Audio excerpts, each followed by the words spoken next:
that somewhere soon. All right, we are back. Who You Got podcast. We've been gone way too long. We weren't able to get one done last week, so we're going to try to bring you two this week. Show one of the week. We got a lot to get to.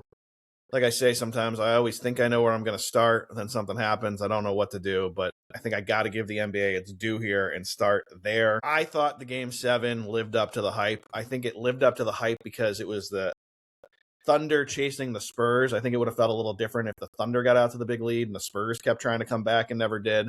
But I think it was more compelling because we tried to watch the champ make a run, and every time they did, the Spurs responded. I thought Wemby really played a good game considering he was getting just beat up constantly again. And the funny part was they were calling the fouls on him, which I thought was crazy. And I give him credit. He stayed kind of even-keeled, didn't get too crazy. I give Fox credit. The whole team. I thought the whole team played a team game. And I know OKC was banged up. I think SGA, the only negative I'll say about him is you got to trust your teammates a little bit more. I think he tried to take it into his own hands way too many times. And that's probably why they came up just a little bit short. And then I think Chet could be maybe the most overrated NBA player right now in the league. I mean, he just disappeared. Yeah, I think he's appropriately rated now. Seems like he's getting his beating every which way, and it's low-hanging fruit. It's not. It's no. He shot twice. He went 1 for 2. You can't shoot twice if you're him. Give me the ball. Shot twice. He shot. So you can't defend Wemby, even though you're the other 7-foot guy, and you shot twice. Twice. 2 shots. That's. I mean, it's embarrassing. And then after the game, talking about whatever it takes for the team to win or some asinine shit he was saying. Yeah, 2 shots. I mean, he got outshot by Hartenstein. Got outshot by really everybody. He got outshot by literally everyone else who checked in for the Oklahoma City Thunder. Everyone else. So, yeah, pretty bad. He didn't even try to jack up a 3. Like, no. I have no idea. I mean, even before the commentator started, I, like many other people, were probably saying out loud, You got to get rid of this guy. Like, there's no way you can keep him after that. He played 33 minutes. He shot twice. Shot twice. He's a $200 million contract guy. I mean, what happened? I mean, are the Spurs that much in his head? I guess. I mean, but you'd think he would jack a 3 up at some point. Anything. Yeah. I think it was very clear that, like, the Spurs were a much more together team in those situations. You know, the 3 shooting, the team defense, the emotion, like, throughout the game, and then at the end, like, it showed that they were really bonded. And I mean, every time SGA said it in the post-game interview that every time they tried to make a run, something happened to disrupt. Yep. And it was a Spurs thing. It wasn't like random. It wasn't like the wind change or something. It was just they were doing a good job of adjusting to anything they tried. And SGA was pretty fantastic in the whole series. You know, even on his level, like, he was pretty good. But it's clear that that Spurs team is just more well-rounded or more in it to win it or whatever it might be. Because, like, when they took him out, when he had 5 fouls, when Wemby had 5 fouls, and that dude, the other, 6'10" guy came in and blocked that is what they were doing all game. People coming off the bench were ready to go. They were hyped. They were aggressive. They were together. And that's what team sports is about. Like, one person can win it sometimes, but in this case, they really bonded together and, like, dominate. I mean, they were never down by more than, or never up by less than 6 in the final quarter, something like that. Yeah, I think the better team won, but I think you do have to point out OKC was banged up, but still Spurs took advantage of it and did what they had to do to move on. So you got to give them credit. The one thing I wrote down was, Jimmy, I'd like to hear your thoughts. I think Jason Tatum played a better Game 7 than Chet. Your thoughts? Yeah. They would have been better off without him. Yeah, right. 100%. Yeah, and look, OKC was missing AJ Mitchell as well. He scores 13, 14 points a game, somewhere in that range. So they were down 2 people, but they were at home. I think they showed that they could win without them.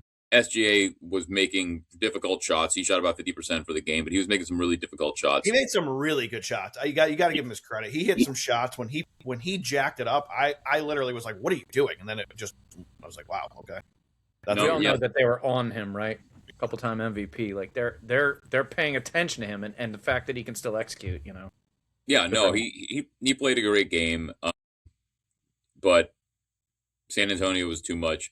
Dylan Harper coming back, he's playing hurt. Played an excellent game off the bench. De'Aaron Fox looks like he's pretty well back from the injury. Yeah, Chad Penny was cracking threes. Like, so they were on. I will tell you, I don't know if you were going to get to this, but if the Spurs go on to win it, it's going to be like this epic thing that Wemby so emotionally got it done. And if they lose, it's going to be like he was way too happy about winning the Western Conference Finals. I see that narrative. I also think it could go to a narrative that you always say, that it might be a year too soon, because they are still kind of gelling and coming together. They're going to be a force for the next 10 years. They're all young.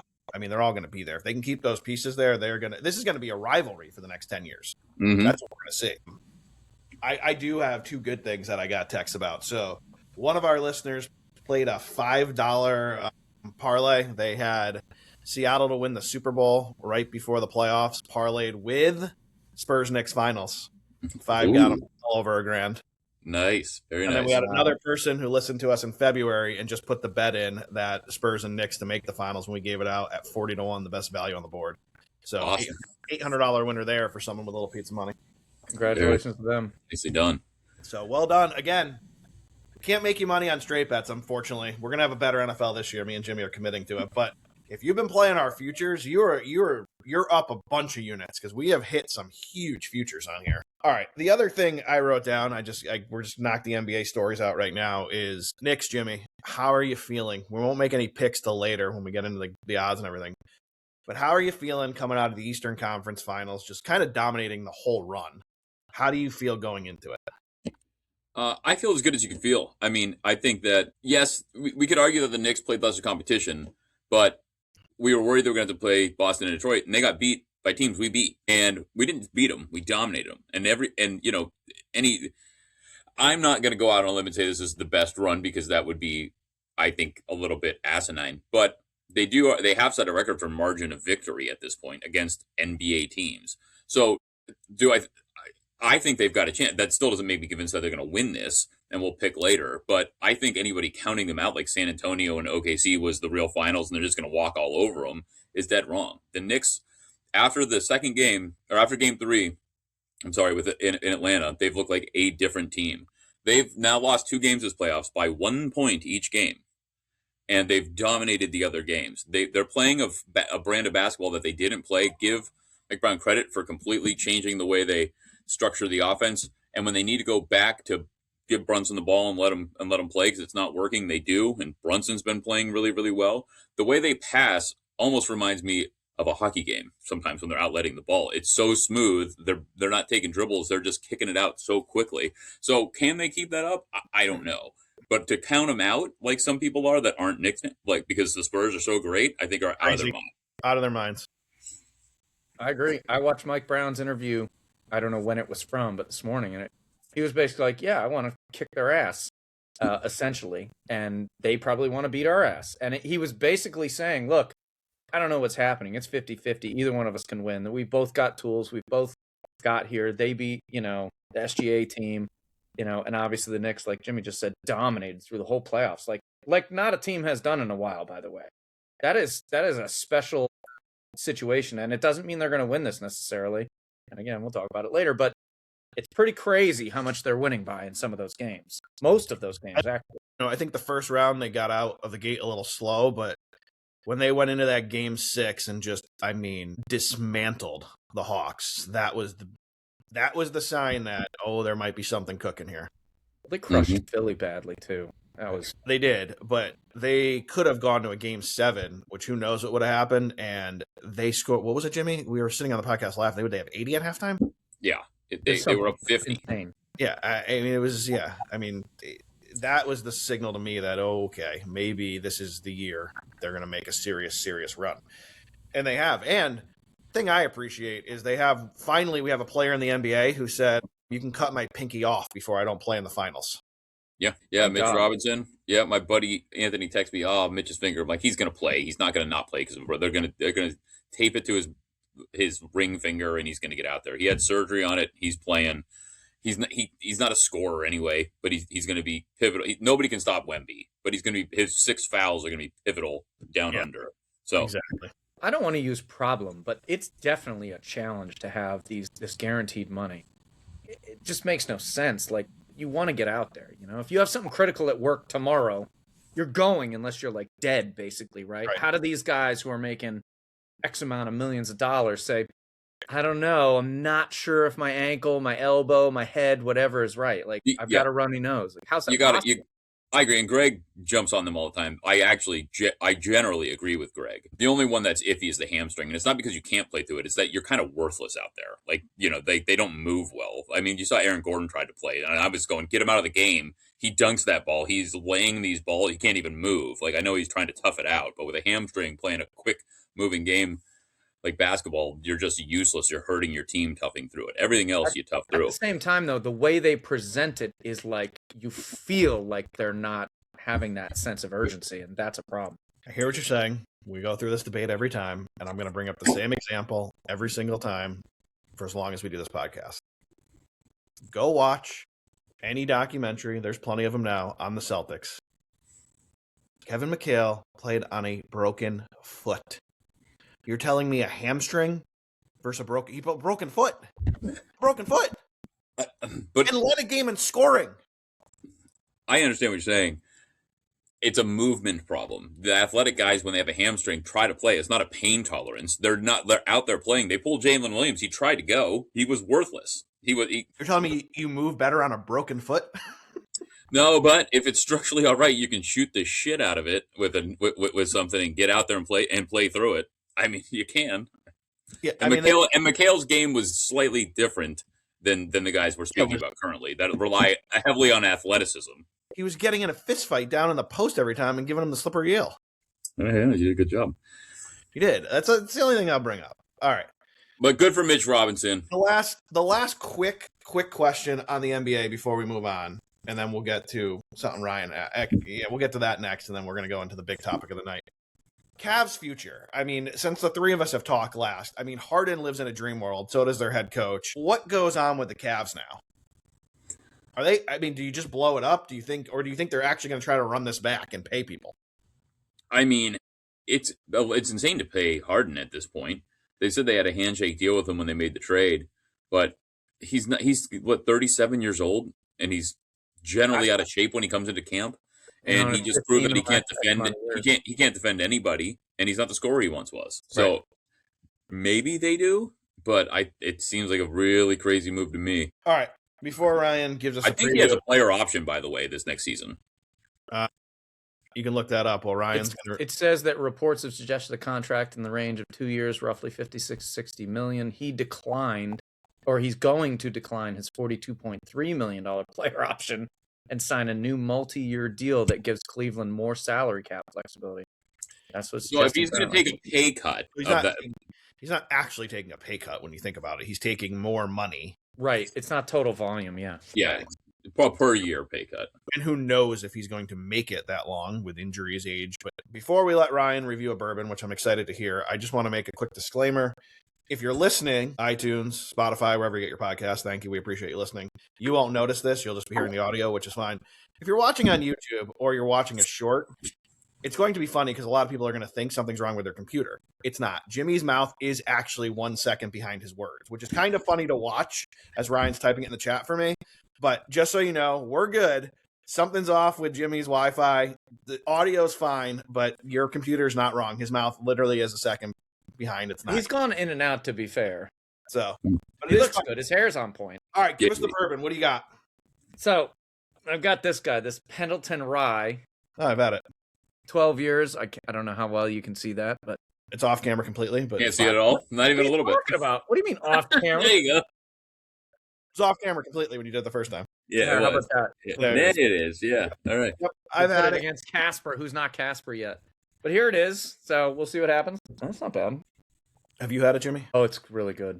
Yeah, I really like it. It's a good one. It's got some like woody notes. It's smoother, but still has enough bite to make me happy. What is it, around 40? 40. I think it was like 44 or something. But I went to a generic one. I'm sure at Total Wine it's probably $39.99 or something. Yeah. But it's pretty good, man. If you want a value, Pendleton Rye, 12 years, very tasty. It's a mild thing. I'm sure it'd be great as a Manhattan or whatever else you want to use it in, or just straight I'm doing it. That's what I used it in Manhattan. It's a good one. Good endorsement. But now we're going to get to what I just couldn't wait to talk about. Boy, my day, it's a Monday. It wasn't going great. And then I saw a little alert on my phone, and I looked down, and it said, the greatest quarterback to ever live will not have to play 2 games against Myles Garrett going forward. Jimmy, your thoughts? Oh, I know you're happy. You know what? I'm not mad at Myles. Well, the Browns did it, but good for Myles Garrett. He deserves to try to win one. And the Browns were losing with Burrow. him. What? Let's not make this about Myles. Let's make it about my guy. We're gonna make it about Myles. Hey, Verse is pretty good. He might still get after him. So we'll see. He's look. Here's what I'm going to say, because I got a lot of those texts. He's okay. He's been in the league 2 years. He's averaged 6 sacks over those 2 years. This guy just had 20 something. Yeah. So let's not compare. And I'm going to say this. I trust the Rams front office a lot more than I trust the Browns. And they saw him and said, all right, he's not sniffing Aaron Donald or Myles Garrett. Let's push the chips in the middle. Get Garrett. We got Stafford for 1, maybe 2 more years. Let's try to get another title. Well, that's exactly what it was. They have Stafford on a 1-year deal. They're going to make another run at it. They're getting a Aaron Donald-esque player in Myles Garrett, and they're going to be stacked. I mean, I don't know what it did to the odds, but it must have done something well. And for the Browns, then nobody gives a shit. It's fine. Like, we weren't going to win this year. We got a first-round pick next year, and a good. Yeah, I know exactly. We weren't going to win with them. So what does it matter? Good news. You might have 2 top picks next year. Great. Can I just jump way ahead to like August here for a second? Jimmy, I'm just curious what your over-under is for total Cleveland wins right now. I think Cleveland wins 5 games next year. What? That's too high, but okay. No, they've got enough now. Their defense is still good. Like, they still have a stacked defense. And if no, we're gonna wind that back from stacked now that Garrett's gone. Look, Garrett was obviously the anchor of the whole they thing. have above average defense in this league.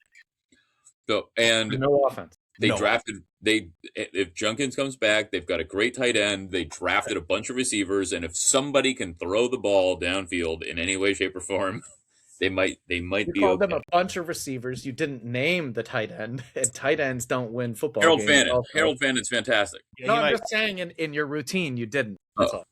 One of my hot takes when we get into fantasy and everything is his tight end. Wouldn't shock me if he wound up tight end 1, 2, or 3 this year. Because it has to be the case. That's the point. He's that good. Oh, yeah. Okay. All right. He's very good. He showed it the second half of the year. That's why they got rid of Njoku. They don't need him. Right. Yep. 100%. And Njoku was a good all-around tight end. He was actually a good blocking tight end. He was. You don't need him. Fannin he's elite. He's going to be elite. He's going to be elite, and I don't think I don't think we have to worry about him like a Kyle Pitts. I think he's actually going to perform early in his career. All right. I mean, that was huge news. We'll get to the odds later, and now we'll turn to the Patriots fan who picked up A.J. Brown. Your thoughts there? I'm in, dude. They got what's his name? Dobbs too. Doubs. It's a different person than I've heard, but apparently he'd be the number 1 on half the teams in the NFL, according to what I read. I don't know who he is. I haven't looked at. We're off season, and then they got Brown. I mean, they're committed to doing something, whatever it is. Obviously, they somehow made the Super Bowl last year. I don't think any of us really realize how that happened. Besides weak schedule, it still wasn't in the cards for them to get where they got, and now they're throwing money, which they've never done traditionally. So I'm super Romeo excited. Dobbs played for the Packers. He got drafted in the Aaron Rodgers era. He's good. He's never quite reached his potential, but he's a solid number 2, I would say. He's a solid 2. So you got A.J. Brown and Romeo Dobbs. I mean, A.J. Brown in 5 of the first 7 seasons got 1,000 yards. And he's very good. good. Bitching about week 4, week 5 last year about kind of weird things, and then it was over now. So look, as long as he keeps his head on straight, you'll be fine. But if he starts pulling that shit, allegedly him and Vrabel are tight from their Titans days. Which means that assumes that Vrabel is not doing the same shit as all his coaching staff, and that he is actually still there, which I think he will be. but I'm hopeful that he will be. I don't know that for sure at this point. Yeah, to the first time he goes 2 for 14 and no touchdowns because Drake May took off out of the pocket a few times and he throws a little shit fit like he did with Jalen Hurts all the time. So yeah, we'll see. I mean, do I think this makes it a lot more interesting? Oh, I do. I think now you can't just pencil the Bills in like I was kind of doing. Now Buffalo, you might have a little bit of an issue here. Well, it's a total unknown, right? Look, you both have one issue in the AFC. His name's Joe Burrow, but now it's very competitive in the AFC. That's a strange thing to say, but okay, we'll just let that. What's your biggest problem? You're going to have to go through a Burrow to get to the Super Bowl. You got to be kidding with that. But I mean, it's possible. You're right, but it hasn't happened. It starts with a P. The word you're looking for is probable.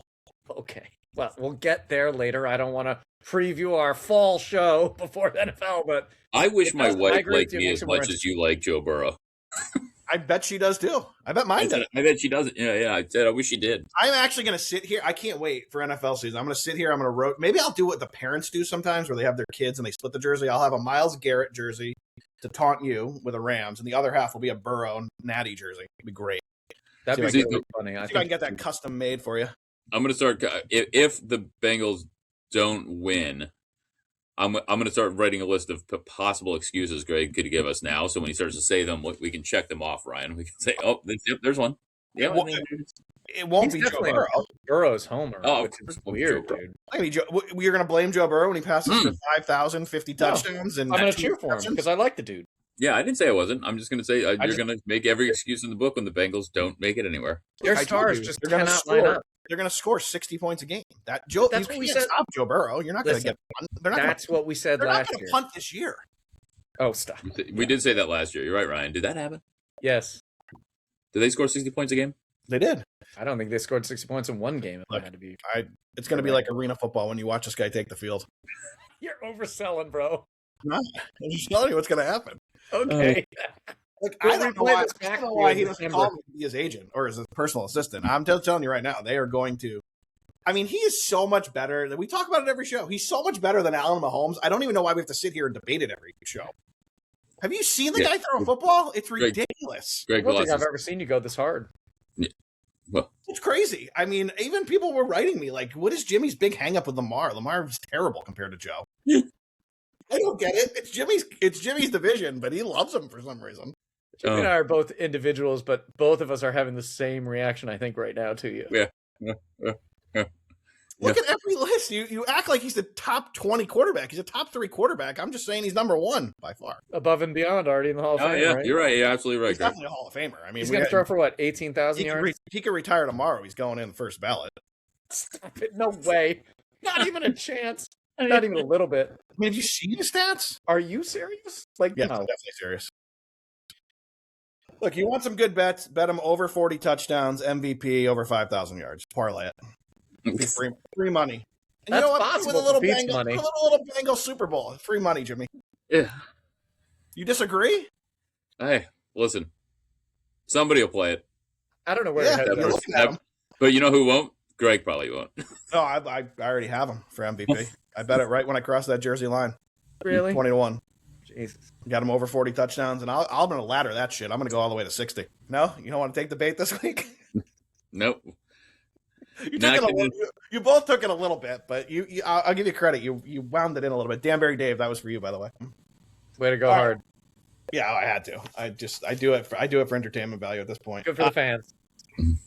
I brought up Mahomes. So now it's all coming together why the Chiefs are getting the primetime spot week 1. Looks like Mahomes is going to be no problem, ready to go. That's what he's saying. No, it's like videos are out, and people are saying you can't swing a golf club like that if you can't do it with the injury he had if he wasn't 100%. So looks like the Chiefs have no worries. Does that change your thoughts on them? No, I mean, I thought they were going to be good again this year anyway, so it doesn't change that. Yeah. All right. I thought last time we were on, you said, you don't really trust the pieces around him. I don't, but I still think they're going to be fine. I mean, he's found a way to make it work other years. I think they're going to figure it out this year. They generally do. I mean, Rashee Rice is done, right? His legal issues, he's cooked. Yeah. Yeah. But I'm sure they'll figure something out. I think he's going to be playing this year. I just don't know if he'll be there week 1. You can look that up. I am going to, yeah. While you're looking that up, did you see this came out? I just jotted down. CMC said he's not worried about a heavy workload at age 30. I think you might have to be a little worried. You've been injured a couple times in your career. You are 30. Do you think he has a huge season, or you think maybe would you draft him if you had a top 5 pick, Jimmy, or would you back off him? I probably would take a shot. Would you? Probably. So if he's there in our draft, I'm assuming he was drafted in the first 2 rounds, you would take a. I would probably, I think I would take a shot. The only way I think he will have a good season. I think just like every running back or receiver you take in football, barring injury, right? You can't, like, that's a big asterisk. If he gets hurt, it's not a fault. We're assuming he's healthy. I think he'll be fine. And then I thought it was funny that Stafford had to remind people that he's not 25 because he kept getting the question of, well, you drafted a quarterback. How do you feel about that? And finally he said, look, I'm not 25 years old. It was a good move for them to draft a quarterback. I'm getting to the end of the run, everybody. Fair. I think people forget how long this guy's been in the league. Yeah, long time. He was throwing a Megatron, for Christ's sake. Sure was. That was fun watching him. Throw a Megatron. I mean, they go 2-14 every year, but it was fun to watch. He was amazing. What do you think? Rodgers has officially said it's the last dance. What do you expect out of Pittsburgh? I expect the first losing season in 20 years. I know. I do too. Unfortunately, I do too. I don't. And I think he'll give up a little bit, maybe halfway through, a little bit more, a little bit before halfway, maybe. He might get injured. He can't move anymore. Yeah, I don't mean give up like that. I just mean like not kind of risk himself the way he has in the past. Because the guy's a winner, no question. Whether he's won or not, doesn't matter over the years. He wants to win everything. He's a competitor. So I think that this year we'll see him a couple of times where he had a choice to go for that extra yard or whatever and put his body at risk and doesn't. That's my guess. Jimmy, you listen to a lot of local radio, so maybe you can add some color here before I kind of give my take. But the Dart Carter thing going on with Trump, what's the local radio's been saying about this little feud that seemed to get stomped out real quick, but Carter had some choice words? They basically blame both of them.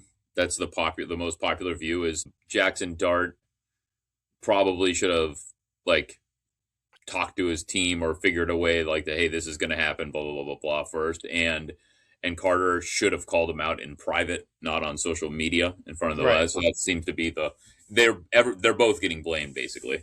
Okay. Do you agree with that, or? I generally agree with that. I think that here's the debate. Did the Giants know and okay that ahead of time? Like, did they know he was going to do that? They were going to chant Big Blue, like it was going to be a whole thing. Did they have no idea and he went rogue and did it? So there's all of those questions out there. The pushback on the Dart thing was if he just informed his teammates or talked about it, they all have different views, but you had to know you were going to, like, potentially alienate some people on your team. So just talk them ahead of time. And then on the other side of it is, if you have a problem with it, don't go to social media. Talk about it in the locker room like an adult with your teammate if you feel the need to address it. So, yeah, I think they're both probably. I mean, who knows? The other thing we don't know is what's the dynamic anyway in that locker room, right? Like they're all young guys with egos and relatively outspoken, and we're not used to seeing a Giants quarterback after Eli for all those years, and then Danny Dimes after that, like, cause any waves. So. I like your second point. I think your first point is absolutely fucking ridiculous. Excuse my French. That's crazy. No one said anything about Tom Brady going to the union addresses or anybody else saying anything about whatever doesn't have to do with football. I get it. It's a brand thing. And in theory, you're messing with Abdul's, like, brand, right? If he believes opposite and you believe whatever you believe, the opposite of that, that's a problem for you. But it should be something you address behind it. It's none of my business to tell you guys who to vote for, what policies you agree with, if it doesn't relate to our business. And the business is football. And I get it. It's a broader business than, what we do, but it's nobody else's business. And maybe it's the orgs, right? Maybe the org goes, hey, listen, we're going to not sign you again or something like that or whatever, right? At some point, because they don't appreciate that. It does bad things to their brand, their volume, whatever it is. But Abdul had no business, first of all, calling him out in public. And Dart has no responsibility to report anything about his political beliefs. And I'm not Mr. Politics, don't get me wrong, but it doesn't have to do with the game. You're right, but here's where I'll push back. One, he didn't go on his own. He had them all chanting Big Blue. And two, Brady let's not compare what Brady can get away with Jackson Dart, a brash 23-year-old, can get away with. And a lot of people have visited with presidents or been to things. He was out there leading and introducing a rally for someone that's considered polarizing. So I'm not saying that there's anything wrong with that or there's anything wrong with his beliefs, to be very, very clear. But we can't brush it aside. Like, well, Brady went and supported it. Like, it's totally different. Tom Brady and Jackson Dart don't have the same. I agree 100%. But at the same point, right? Lots of NFL people believe on different things. They believe in whatever you want to talk about. I don't want to be overly negative, but they believe in whatever someone throwing their wife on a bed of guns and, other things like that have nothing to do with the sport. And unless it's a crime, it's none of our business. You know what I mean? Like, that's kind of how I think about it. I'm not saying you're wrong, but you still have to take into account. It's the same thing. Let's flip the script. If somebody had done it for a Democrat, so it's not a Republican, I'm not arguing one way, that at some point, if you were doing that in the same manner, you're going to probably alienate some of your teammates if you're going out and leading a rally for someone else, because then you're going to alienate the half Republicans on your team. It could go either way, right? It's not just because it was Trump to me. So, but, and by the way, I'm just telling you what the general consensus on most New York radio is they're both wrong. That's the general. Nobody's taking sides on this. They say they both handled it slightly wrong. It's a little immature, and everybody's moving on. Yeah, right?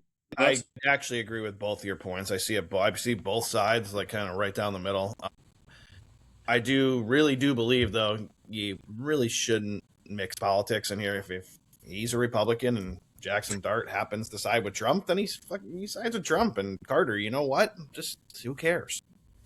Like, it would be much different if we were talking about, like, some crazy controversial figure, the head of some group, or this is the president of the United States that, the majority of the country elected. It's not like he's standing up there with the devil, even though some people do think he's the devil.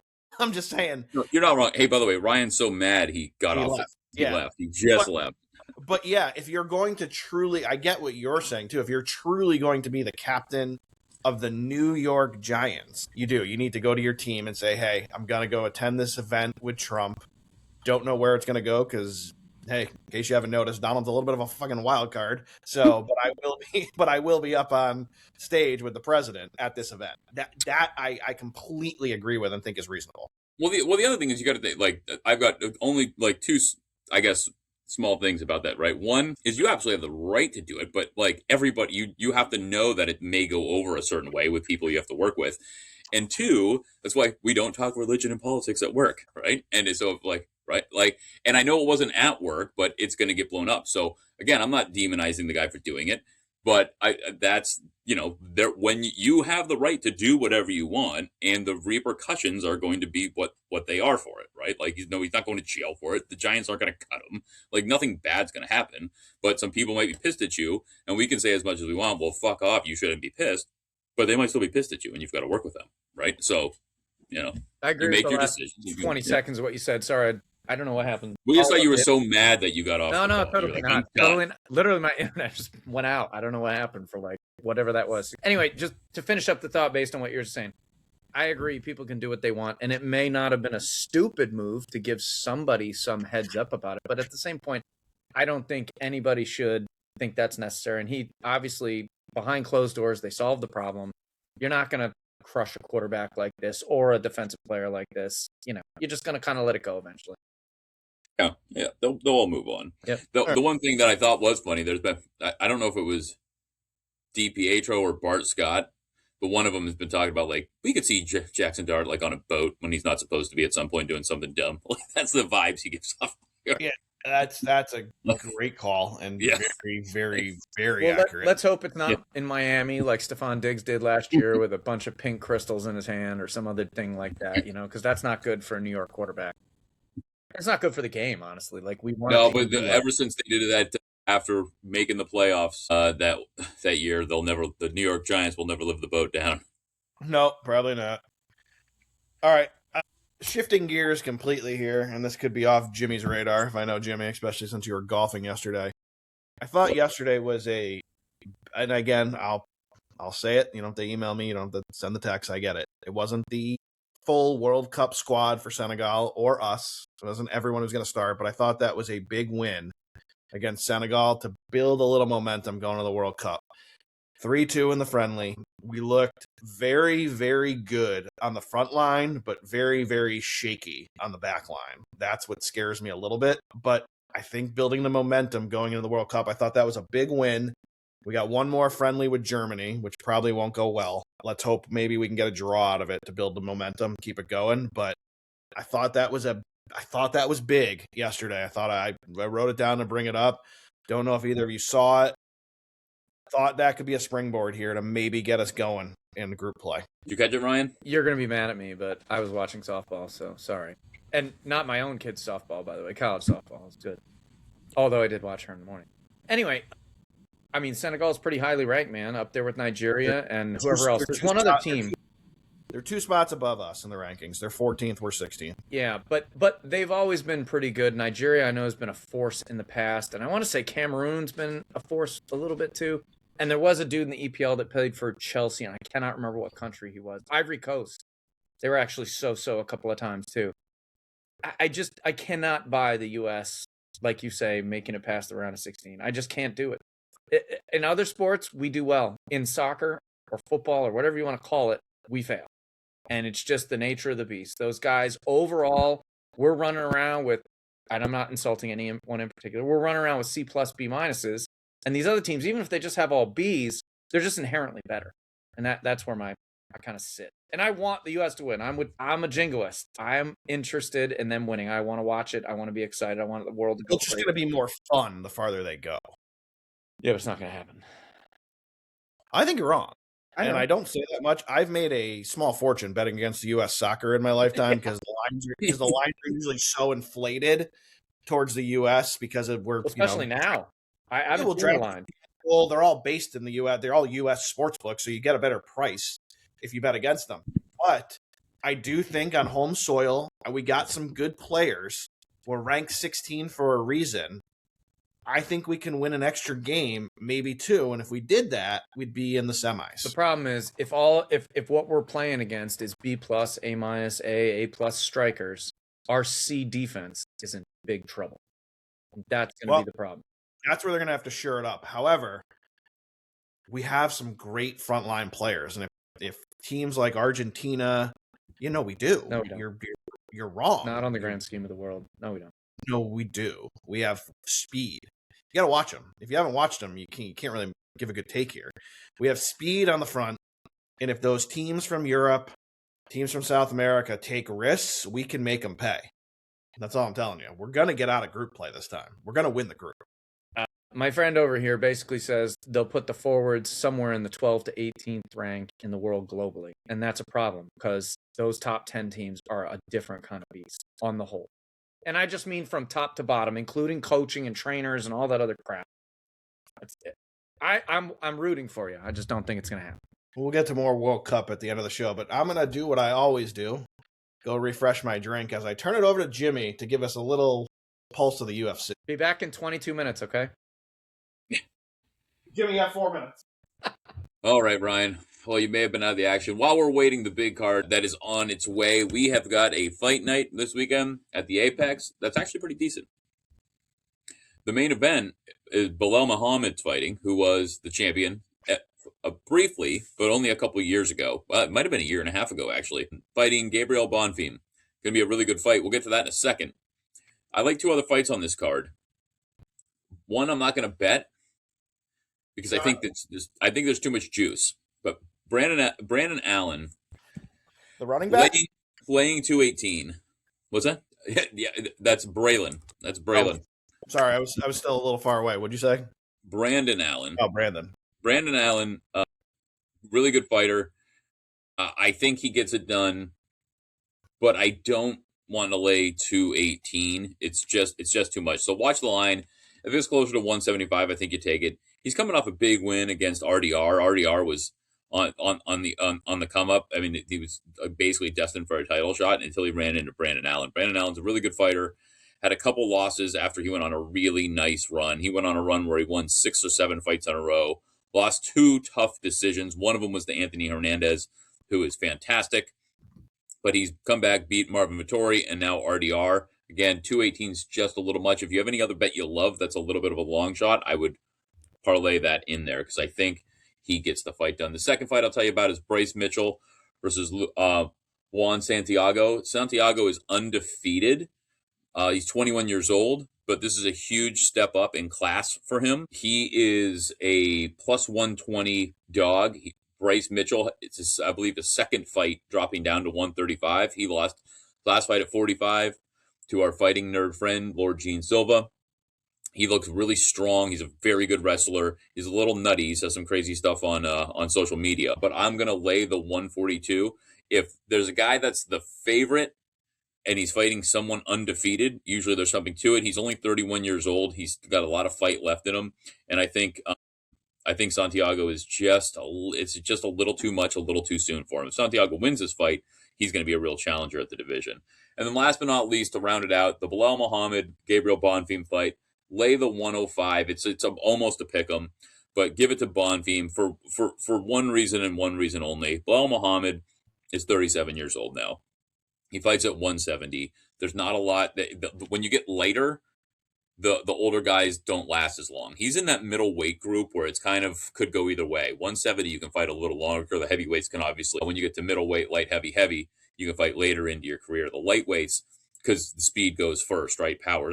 But Bonfim beat his last two fights. He's on a 4-fight win streak. He beat Wonderboy Thompson, although Wonderboy was older, and he beat Randy Brown. He's a really tough fighter. He's got one loss on his record. Bilal's lost his last two fights. Granted, really tough fights. He lost the belt to JDM, and then he lost to Ian Machado Gary, who's probably getting a title fight. Really good. Nothing to put your nose on it. 2 years ago, I would have took Bilal, but he's 37 now. Gabriel Bonfim, I believe, is 31. 105, Bonfim wins the fight. So those are my three picks for this week. It's actually a pretty decent card because you're getting a former champion, a very recent former champion headlining a fight night before a huge event the following week. I like it. All right. I got a UFC play in a big future parlay. You ready for this one? I'm ready. Write this down. This is at FanDuel. Just remember, I've said on the show before, if you're betting future parlays or futures in general, go to FanDuel, not DraftKings. You get way better odds. You ready for this one, Jimmy? Ready. The Bengals to make the divisional round. The Chargers to make the playoffs. The Lions to make the divisional round.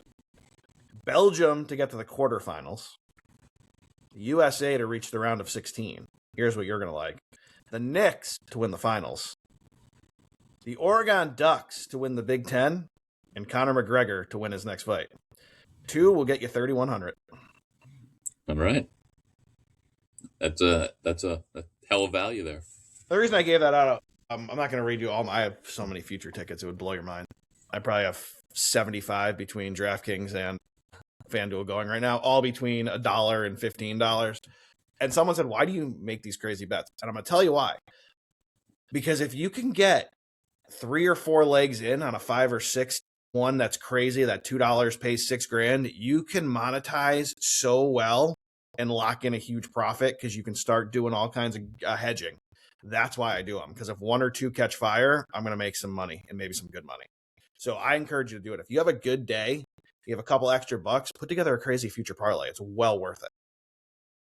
Save your Starbucks money and throw it on a future times 7. Hell yeah, I'm going to make a few tonight after the show. I had a good day, and which we'll get to in a minute. We'll talk some college baseball in a second. But someone did ask for a bet update. Yes, I can give you a bet update. I didn't want to text Jimmy and ruin his golf day, but it's all over but the shouting. The Spurs clinched it for me. Jimmy can't catch me, even if the Spurs and Knights lose and the Knicks win. So Jimmy, who I will fully sit here and admit had a better draft, unfortunately, his strategy, swinging for the fences with some of the long seeds, didn't come through for him. I think Edmonton's probably where it all went wrong. If I can add something for Jimmy here, just for a quick second, you were not as confident the last time we talked. He had some great plays and things that happened that wouldn't have been expected. So good for you. I mean, that was 3 weeks ago, but yes. Yes, that's true. Congrats. Well done. That's good. It was a good one. We'll come up with another one for football season. All right.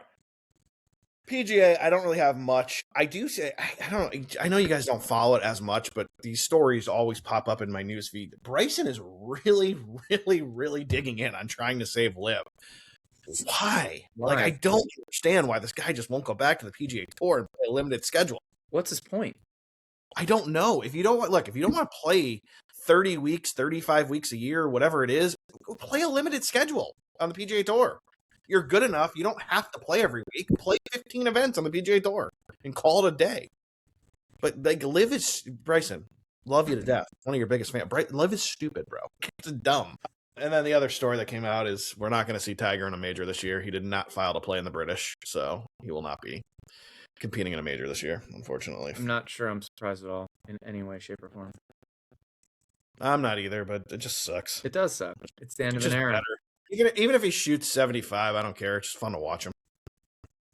I agree. So that's too bad. Well, we talked quickly there. I just brought up the Edmonton Oilers, probably where it went wrong for Jimmy, but I feel bad. The Canadians they just didn't have any gas in the tank after those two series, but I think they'll be back. I think they're good young nucleus, so I like them to be around for a while.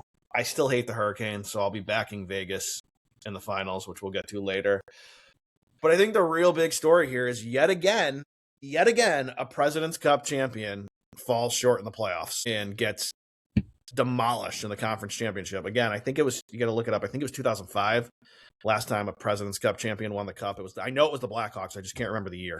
I don't know what to say. I mean, I'm literally shocked. And I know Makar not being there hurt him for the first few games, but with all that firepower and the way Vegas was kind of stumbling around throughout the playoffs, shocked. Shocked is what I was. 2012, 2013 Blackhawks. Yeah. That was Kane. Obviously, that was Patrick Kane-led team. It had to have been. Go ahead. Ryan, I saw you were about to say something. No? He's frozen. Oh, he was about to. See? Froze up again. Look, sleepless in Seattle and frozen in Maryland. Yeah. Hey, really. I mean, it's a good pose he frozen at least. Yeah, it's twice he's had a good freezing pose. He's going to drop off in a minute. He'll be back. How many people should were you shocked about the Avs? I was swept. Yes, that was pretty shocking. Pretty shocking. But like you said, when McKinnon got hurt too, I mean, what are you going to do? Yeah, I mean, that was after game. I mean, it was already all over with the shouting at that point. Yeah. All right, here's the baseball question of the show for you. I guess I have two. The question one will lead to question two. They're winning tonight at least against Tampa Bay. But Jimmy, what happened to the Motor City Kitties here? I mean, they were supposed to be good and they suck. I mean, the whole AL sucks, so it's really tough to tell. I mean, if I told you the Tigers were going to be 22-38, and during our March show, you would have laughed in my face. Yeah, they're pretty bad. I know Scooble's still out, right? I believe Scooble is still out, and maybe the arbitration they had with him just like put the team out of sorts from the beginning. I don't know. It's just, I mean, it is shocking. Not good. What's going on? And so here was the question I wrote down. I wrote down that what happened to the Motor City Kitties, but the question I got is who right now would you say is the biggest disappointment? The Red Sox, the Tigers, or the Mets? Probably the Mets, just because of payroll and such. But they keep giving you a little glimmer of hope. They've won 4 in a row. But they're 13 and a half out. I know. But they since they had that big skid, they've basically been playing like 2 games above 500 ball, right? Like, so they're not dead. They're just not showing anything. Nolan McLean's having a bad sophomore season. People are hurt. They're getting railed on rail. People hate this team. Even Mets fans hate this team. Like, so it's just, it's not great. But they're not. They won't go completely away. They're 13 and a half back, but they're just hanging around. Like, maybe we'll get to 500, and if we get to 500 after the All-Star break, could we make a run? They won't die. They're just going to torture everybody till the end of the season. Well, yeah, till late August. Yeah. Well, that's the thing. When they don't make it, just Right. like they didn't make it last year. That's the thing with the wild card. And the NL Central is still just bonkers. Everybody's still over 500. I'm already putting futures in. I think it's plus 280 right now. There's this team that Ryan keeps telling us is not a good team and they don't have a good pedigree. The Milwaukee Brewers plus 280 to make the NLCS, I think, is a phenomenal bet right now. Yeah. Jimmy, nobody beats the Miz. Fucking the Miz is unhittable. The biggest problem is they play in a tough division, right? They're going to have a lot of tough games down the stretch. They play in a tough division. They're 4.5 clear.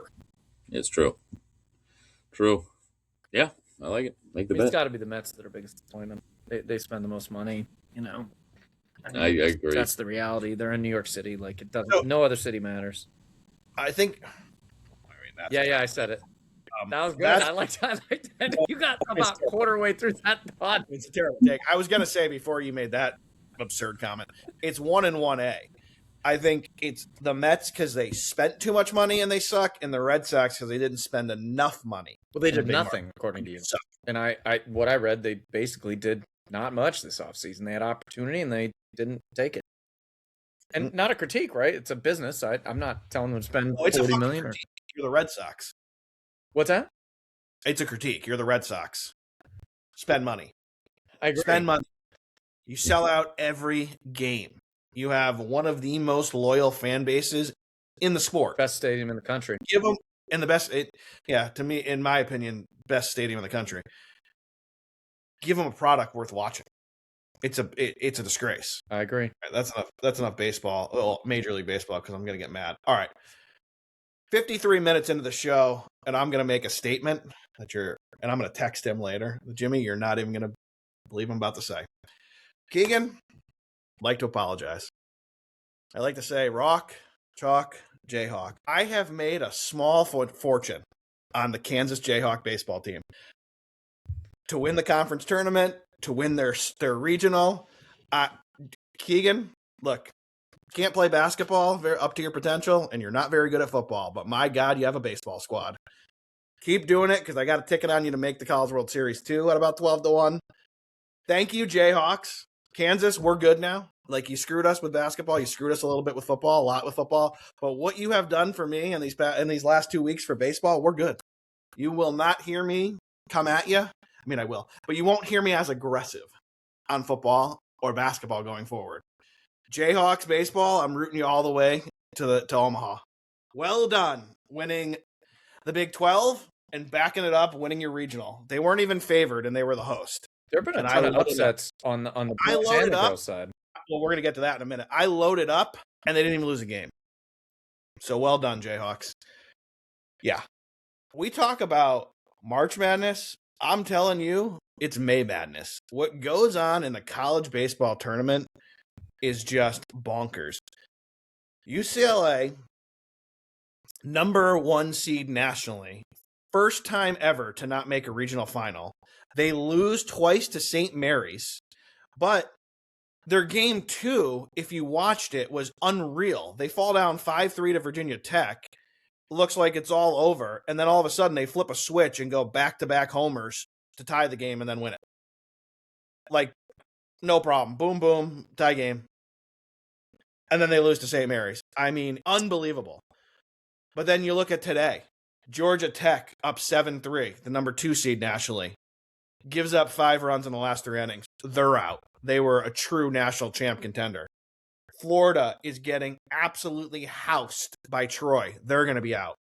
They had little Troy, had to beat them twice in 2 days and did. Unbelievable. The upsets that happened in this tournament. Auburn, by the way, who was the best pitching team in America, gave up 180 runs to Milwaukee in the first game.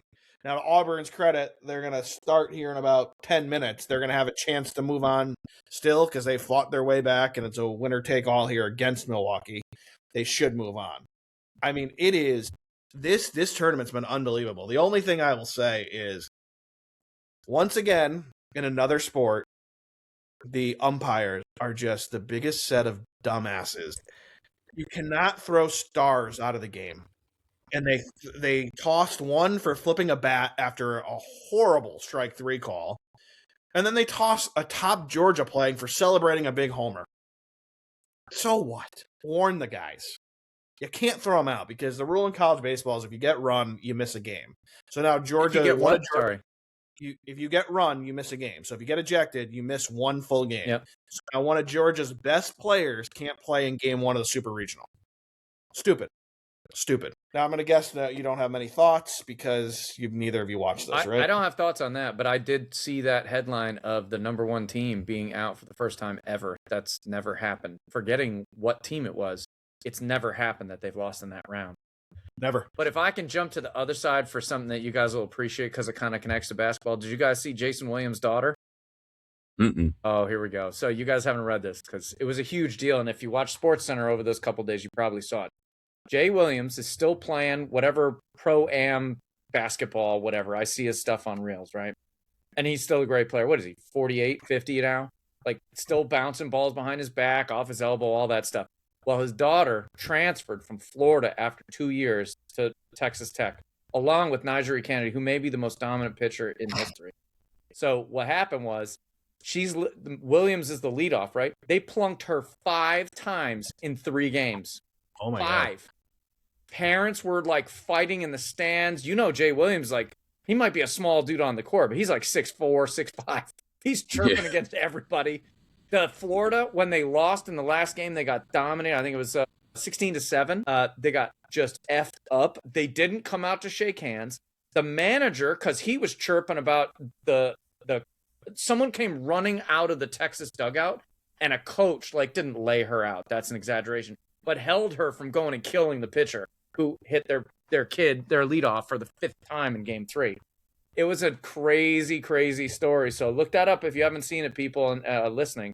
If you haven't watched that kind of craziness, softball's getting very aggressive in the best way. This will impress you. I was bored out of my mind Thursday with nothing really to bet, so I bet all the softball games. I went 4-0. Thank you. Nice, dude. Appreciate Well, that's it. pretty good because there were a lot of upsets. You got lots of people out this year. Oklahoma got beat, which is shocking.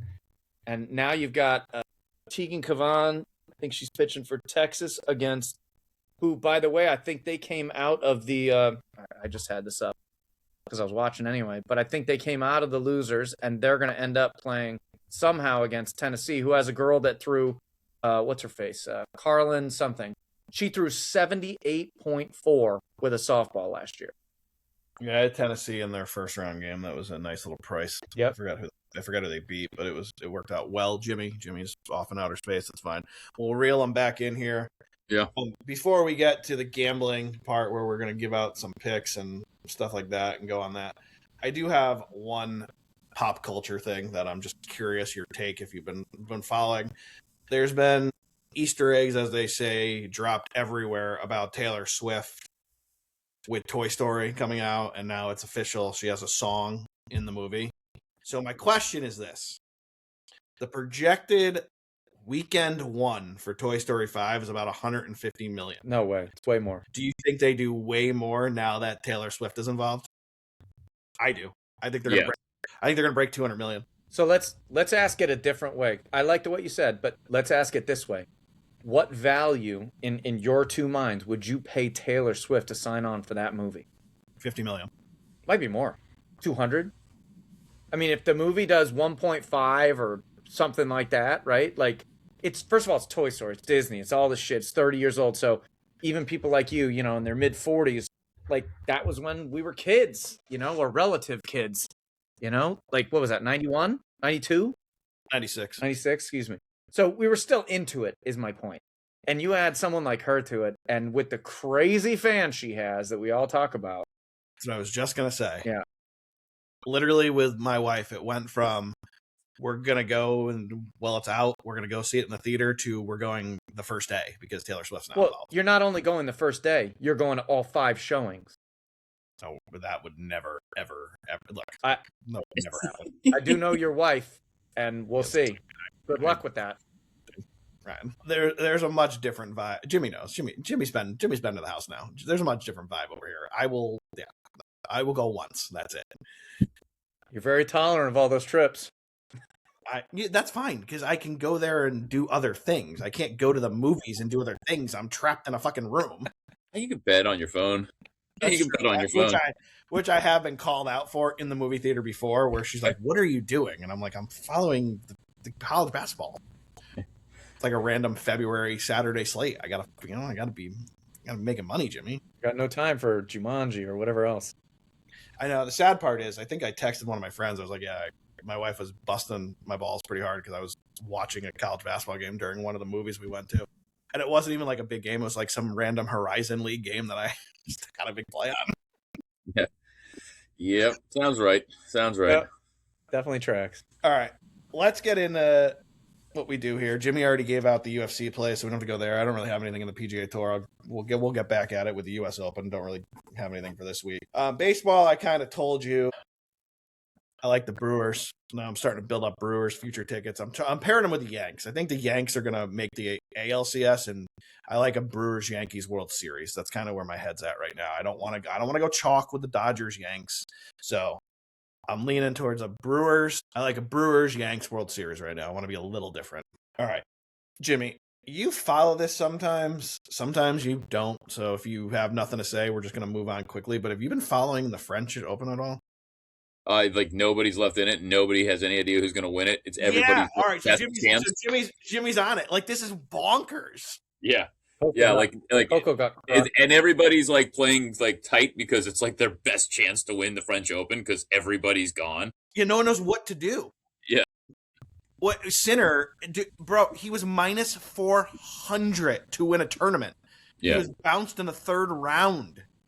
Well, he was hurt, wasn't he? He looked like he hurt himself. Yes. Yeah, and but Djokovic just lost. Djokovic just lost to a kid. I mean, And what happened? Alcaraz. Alcaraz was hurt, right? Alcaraz didn't even play. Alcaraz was hurt. Sinner got bounced. Djokovic got bounced, and now it's a bunch of. I mean, I'm sure a lot of hardcore tennis fans. I like tennis. I follow tennis, but not deep enough to give it deep cuts. I don't know any of these guys that are that are left in the tournament. Yeah. I'm sure there's some really good players there. I don't know the rankings, but they're not household names. How about that? All the U.S. women pretty much are bounced. They're all bounced now. Because Maddie Keys lost, so they're all gone now. I mean, it is what a tournament. I mean, crazy. Yep. I mean, I'm not. Yeah, you're gonna. Whoever wins this year, this may be the only one they ever win. Yeah, that's a good point. Tiafoe had a great match the other day, though. I watched him in the fifth set. I watched probably half of it, and he was down 2-0, and then he came back and won 3-2, and he was pumped. Which one was that? Tiafoe? Yeah, I saw that. Yep, he was down 2-0, came back. Yeah. He is. I think that was yesterday. Isn't he gone now? Yeah, he's gone now. He lost his next match. Oh, we did? Yeah. Oh, I didn't even know. My bad. Yeah. Bounced. Yeah. I watched Yeah, the this match he was pumped up and excited Like- about, so maybe that was Saturday. Yep. Just to put it in perspective of how like crazy it is that Sinner got bounced. I'm trying to get to it. Maybe Jimmy, see if you can bring it up on DraftKings. Let me go down here to tennis. I believe in Wimbledon. All right, I gotta know. I believe in Wimbledon. He's like a minus 250 favorite still. Let's see. Wimbledon men's right now. Yeah, he's minus 250. I nailed it. He's minus 250 to win Wimbledon. Not to win a match, to win the freaking tournament. Yeah, the six matches in a row you need to do in 5 sets Minus 250. on grass. That's Yeah. just brutal. Yeah, the 2 seed is still left, though. I don't know him at all. Then you've got the 27 seed. You've got a 4 and a 10. You've got 2 unranked guys. I mean, yeah. Bonkers. Bonkers. Yeah. Yeah. It really is. 26, 27, 28, 2 unranked, and a 4, a 10, and a 2. That's who we got left. I mean, I'm glad you were following up and just getting bonkers. All right. Well, I think we should end with that. It's not traditional for us, but we'll end with that. All right. NHL. Pick for the Stanley Cup. Jimmy? I'm going Vegas. I don't like the Hurricanes either. We've got a friend in Vegas. Big nice guy. Let's go Vegas. Vegas and 6 for me. Ryan? That's a 50-50. I watched a lot of those games. They are both tough, man. Like we were talking about with basketball, every time the lower team in both those semifinals tried to fight back, they just got pounded into the ice. So I think it's kind of a toss-up. If I had to pick, just to be different, I'm going Hurricanes because they used to be the Whalers. And I know that makes Greg mad, but that's what I'm doing. Yeah. Over 5.5 games, minus 185. Yeah, I think it goes 6. I think Vegas and 6. And I like how Shea Theodore, one of the defense guys for the Vegas, has kind of come to life in the playoffs, and he's one of my personal favorite players. Followed him since he was a Duck as a rookie, so I like Shea, and I hope he gets another cup here. I do think So- that's a great bet over 5.5. I think that's the win. Those two teams have been very dominant. You get Vegas winning 4-2 at plus 550. Yeah, I like that too. All right, some World Cup. Look, I can't believe it. We're a week away. I mean, this is Your starting. area changed a lot. I just drove through it. Yeah, Exits it's are changing, roads are changing. There's new roads, old roads gone. I mean, Jimmy could probably get $10,000 a week right now to rent out his house. Maybe more. Just like the Masters. Maybe more. Seriously. It's literally unbelievable what's going on right now. I tried to get a hotel room on Long Island. It was $500 a night for one that's usually $160. That is 70 miles away from the stadium. 70 miles away. And forget for people that aren't in New York, that might be 3 hours of traffic minimally at that time, during that time period. All right. Who wins the World Cup? You're giving a winner right now, and then we'll get into some team futures. All right, so you're taking France, one of the favorites, plus 475. I think so. We're going to throw a dart here because that's how much I know soccer. I said Brazil earlier. I'm going to stick with Brazil, plus 850. So Brazil's plus 850. So France is probably I would say the experienced team. Spain's the young team. I'm going to go down the board a little bit. I like England 7-1. And then if I went down the board if you want to take a flyer, I don't know. My eyes are drawn to Netherlands 22-1. That's what I was talking about. That dude with the fro that played in the early 90s. I love that guy. No idea what his name was. It just made me watch a bunch of their games, and they were fun to watch. So is there any prop bets, reach the finals, anything you guys have looked at so far, or we're going to have to do that on our later show this week? I haven't, but we can do it on our later show. I just think that it's interesting. I think as every 4 years goes on, we're going to see a bunch of new stars. We're going to see some older dudes like in their late 20s, early 30s, like really like show that I'm the man. And you're going to have some young kids come up, some 18, 19-year-olds that are going to do something special and be celebrated. And we're also going to see some old men that, you know, are kind of past their time, but still very creative and good enough to be valuable. I'll give out one right now that, you know, again, I'm talking pizza money because we don't even know how the bracket's going to line up at this point. You never know what's going to happen. So I like name the finalists. Give me England and Portugal, 40-1. I don't know about Portugal right now. I don't know who they have left. When you say that, and I haven't done the research, but Spain and Portugal in particular, not only are they those possession type teams, but they also have gotten old. Well, Portugal's kind of completely turned the roster over. It's not. So that's what I don't. It's not the Ronaldo team anymore. That's what I don't know. They're the sixth betting choice. They're 10-1. Okay, but that's what I don't know yet. But I would just tell you that those two squads for the last 12 to 15 years have been excellent. And we'll see if they can keep it going and if they've been able to replace some of that talent that either aged out or is now aging. Fair. All right. We haven't really talked, the three of us, since the NFL schedule has come out. So we'll get into a little bit of NFL here for a few minutes. How do you like the Thanksgiving slate, Jimmy? Do you like, I mean, we talked a little bit about the Wednesday game, but do you like the overall holiday slate of us getting a Green Bay, Rams, Chicago, Detroit, Philly, Dallas, and KC, Buffalo in a 24-hour span? It's quite a bit. I don't. The word you're looking for is fucking fantastic. Yeah, look. That is four great games, finally. Yeah, I hate the Friday game. Yeah, I haven't got to the Friday game. That's Denver. Yeah, I hate the Friday game, but yeah. Isn't a bad game because it's Denver at Pitt. If Okay, it was at Denver, it might be a little worse. But like right now, that line's only 1.5. If you look at the lines, I mean, you don't have a game over 3.5 right now in projected spreads. The Rams are a 3.5 point favorite. Every game on Thanksgiving right now is under a field goal. Yeah. No, you're right. And I like the Wednesday night game. You're getting ready for the big day. I know. Eating some snacks, hanging out. Yeah. My poor wife's in for a shocker because normally Thanksgiving Eve we always watch Planes, Trains, and Automobiles. This year we'll be watching Green Bay, Los Angeles in the postgame. Good luck with that. But yeah, it's very addictive when you start the schedule. It's like, holy crap! How'd they stack all this so well? They did, yeah. I mean, they did a awesome. Well, one of these games. Let's play this. One of these games will suck because something's going to happen. There's going to be injuries. When we get there, what one of these 4 games has the biggest chance of not being good? Broncos. That is a great question. Are you talking about the 4 I mentioned? Yeah, before Friday, Ryan. The Wednesday and then Thursday get slate. Which one of those 4 games has the best chance to be a Packers, Rams. Rams are going to kick their ass. I'm gonna give you a hot take here. Philly and Dallas, but not for the reason you think. Because of Philly, not Dallas. Could be.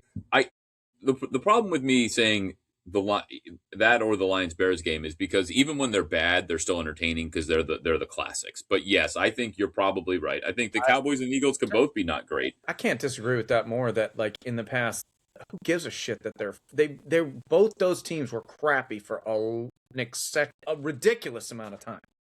Yeah, but it's something that's tradition. It's great. It's fun. I want to see the Lions early, and I want to see the Cowboys. Detroit, that was tradition. Please don't compare Lions Bears to that.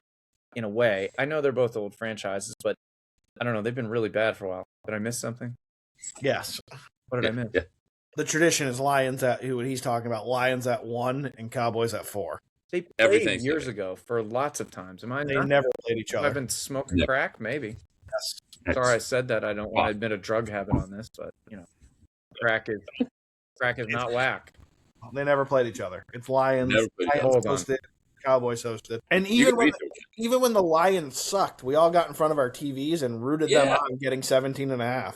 100%. I remember being a kid watching Wayne Funts on the sideline. I just meshed them together in my head. I remember being in my early 20s. Oh, no, I guess it would be late 20s. No, maybe mid. How old Stafford? Mid-20s, I guess. Watching Stafford throw to Megatron for 3 touchdowns in the first quarter. And we're like, oh, my God, they're going to do it. And then they lost by 20. Yeah, yep, 100%. So, yeah, because when we were kids, we got to watch Barry Sanders play, and then when we were older, when we were adults, Smith and Irvin, and I mean, it was, and I know Jimmy for some reason doesn't love the night game. Don't love it. 8:20, you're going to give me Kansas City at Buffalo to end my Thanksgiving. I mean, that is unreal. It's a great game. It's a great game, but you both are in a profession similar to mine. For my entire adult life, Thanksgiving night. I'm getting ready. I'm so full. I've watched football. I've drank too much. I'm just trying to pass out because we've got to work early. We've got a big day ahead of us, especially when we were running one unit, right? So now I'm like, it's 8:20. Like I'm gonna be passed out by 9:30. Like, I never. That's a night I'll sacrifice. When I know what you're talking about. When I was in SM, I would close on purpose because I would know what would happen. But running multiple units now, I'll tough it out on Friday because I am not missing that game. I will pass out at midnight. I have changed, to Jimmy's point, I have changed my drinking habits quite a bit on Thanksgiving because of the night game. I don't go as hard as I was in previous. I would have I'd pour a bloody at 9:45, and I still do. Yeah, let's get ready. Let's get ready for Lions football. Not anymore. Now I won't pour my first drink till halftime of the Lions game, most likely. Oof. And I'll space it out a little bit because I know I'm not missing the night game because the night game has been the prime billing for most of these years. Yeah, and look, the fact that it's in Buffalo makes me want to watch it. Of course, I'll be honest because I'm more. But if this was Packers the Rams at night, I'd be out. Wednesday night I'll watch it. I'm out. The only thing that the NFL did wrong was not put Joe Burrow on the slate. And now if they had Burrow, oh my God, just stop pandering to whoever you're pandering to. It's ridiculous. I'm pandering to anyone. Is that JD you're pandering to? I'm pandering to anyone. I would prefer to watch Joe Burrow on Thanksgiving. Mm-hmm. And why would I not want to see the best player on the best day? All right. Here's a take I'll have about scheduling conflicts as we're talking about. One thing that I'm happy is changed for week 1. I think it's changed the whole season, actually. They used to do week 1 and week 2. Thank God there's only one Monday night game. The first. Yeah, I think I've actually dug into this quite a bit. The league actually finally listened. They got a lot of feedback about the 2 Monday night games that the fans just don't like it. It's just not good.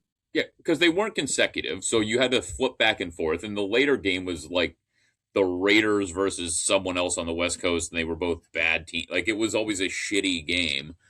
Go to one Monday night game. Make it the appointment television that it should be. Let us start watching let us get done working. Immediately go to Monday Night Countdown and run it through. Don't make me watch a shitty game because I feel obligated to. I agree. Yeah. I agree. How while we're looking at the schedule, how about? Oh, you know what? I had a hot take from one of our friends that is a huge Bills fan. We'll just call him Buffalo Andy, and I love it. When he said it to me, I was like, "That is brilliant," and I think you're right. Sean McDermott to be the Philadelphia Eagles head coach next year. I love it. It depends on the success of. Yeah, unless Philadelphia. Ariano gets the Super Bowl and they hate him. Yes, Maybe. it's true. I like it. I think it's a great take. What do you think about the Christmas slate? Because once again, I think they did a great job sticking it to the NBA. Let's look at the Christmas slate again. Let's Green Bay at Chicago, Buffalo at Denver, Rams at Seattle. No one's watching an NBA game that day. Every game, Jimmy, is a 1.5 right now in the opening spread. And Christmas Eve, Houston at Philly, 2.5. I like Houston. I feel like that's a fun game. Christmas Eve.